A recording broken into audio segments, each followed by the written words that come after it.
యేసు యెరికోను చేరి ఆ పట్టణం ద్వారా వెళ్తూ ఉన్నాడు. ఆ గ్రామంలో జక్కయ్య అనేవాడు ఉండేవాడు. అతడు పన్నులు సేకరించే వాళ్లలో పెద్ద అధికారి, గొప్ప ధనికుడు కూడా. జక్కయ్య యేసు ఎవరో చూడాలనుకొన్నాడు.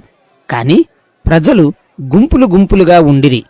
అతడు పొట్టివాడు అవటం వలన యేసును చూడలేకపోయాడు. యేసు ఆ దారిలో వస్తున్నాడని తెలిసి ఆయన్ని చూడటానికి అందరికన్నా ముందు పరుగెత్తి ఒక మేడి చెట్టెక్కి కూర్చున్నాడు. యేసు ఆ చెట్టు దగ్గరకు వచ్చాక పైకి చూసి, జక్కయ్యా, జక్కయ్యా, వెంటనే క్రిందికి దిగిరా. ఈరోజు నేను నీ ఇంట్లో బస చెయ్యాలి అని అన్నాడు. అతడు వెంటనే క్రిందకు దిగి ఆనందంతో యేసుకు స్వాగతం చెప్పాడు.